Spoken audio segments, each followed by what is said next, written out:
வணக்கம். இன்னைக்கு நம்ம கதையோட நாயகி தூரிகை, ஒரு குட்டி ஆர்வமுள்ள மின்மினி. அன்னைக்கு தூரிகை பெரிய இலை மேல உட்கார்ந்து வானத்தை பாத்துக்கிட்டு இருந்தா. சுத்தி நிறைய மின்மினி பூச்சிகள் தங்கள் ஒளிய மினுக்க மரக்கிளைகள்ல ஆடிக்கிட்டு இருந்தாங்க. ஆனா தூரிகை மட்டும் மகிழ்ச்சியா இல்ல. அவளுக்கு இன்னும் பெரிய கனவு. இந்த காட்டுக்கு வெளியே என்ன இருக்குன்னு தெரிஞ்சுக்கணும். நம்ம மாதிரி ஒளிரும் உயிரினங்கள் இருக்கா? நட்சத்திரங்களோட பேச முடியுமா?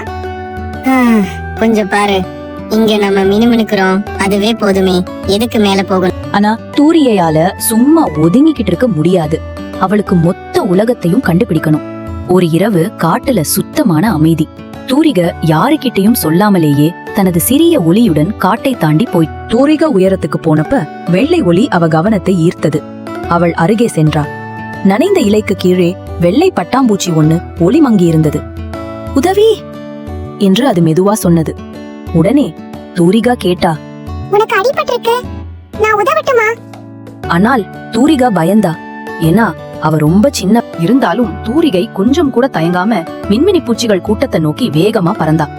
எங்க உங்களுக்கு தெரியுமா, ஒரு வெள்ளை பட்டாம்பூச்சி மோசமா அடிபட்டிருக்கு. நம்ம ஒளியை கொடுத்து இத காப்பாத்தணும். மற்றவர்கள் தயங்கினாங்க. நம்ம ஒளி விளையாடுவதற்கு தானே, பிறருக்கு உதவி பண்ணலாமா என்று கேட்டா. ஆனா தூரிகையின் உறுதியான மனநிலை எல்லாரையும் சம்மதிக்க வச்சுது. அவங்க எல்லாரும் பட்டாம்பூச்சியோட இடத்துக்கு போக தயாரானா. அவங்க ஒத்துழைப்பு ஜெயிச்சுது. தூரிகையும் அவள் நண்பர்களும் சேர்ந்து பட்டாம்பூச்சிக்கு தேவைப்பட்ட ஒளியும் வெப்பத்தையும் தந்தாங்க.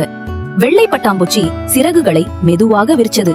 அதன் ஒளி மெல்ல மெருகேறி உருமாறியது. பட்டாம்பூச்சி நிகழ்ச்சியோட பார்த்து பேச ஆரம்பிச்சது. தூரிகை, நீ சிறியதா இருக்கலாம், ஆனா உன் மனசு பெரியது. தயங்காம எனக்கு உதவியதுக்கு நன்றி. உன் ஒளி இல்லனா நான் பறக்க முடியாது இருந்திருப்பேன். நீயும் உன் நண்பர்களும் கொடுத்த ஒளியும் தைரியமும் தான் என் உயிரை காப்பாத்து. பட்டாம்பூச்சி வானத்துக்கு பறக்க ஆரம்பிச்சது. தூரிகை சொன்னா, நம்ம ஒளி விளையாட மட்டும் இல்ல, அது மத்தவங்களுக்கு உதவுவதற்கும் பயன்படுத்தலாம். அதுக்கப்புறம் காட்டுல மின்மினி பூச்சிகள் விளையாடும் நேரத்துல மட்டும் இல்லாம உதவி தேவைப்படுறப்ப கூட ஒன்று சேர்ந்து ஒளிய வாரி வழங்கினாங்க. இந்த கதையோட கருத்து, சிறு துளி பெரு வெள்ளம்.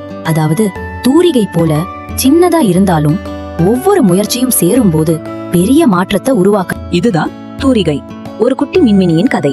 உங்க குட்டீஸ்களும் இது மாதிரி கதையின் ஹீரோ ஆகணுமா? அப்போ சேனலை லைக் பண்ணி சப்ஸ்கிரைப் பண்ணிடுங்க. கமெண்ட்ஸ்ல உங்கள் குழந்தையின் பெயரை போடுங்க. அடுத்த கதையில் சீக்கிரம் சந்திக்கலாம். பாய் பாய்.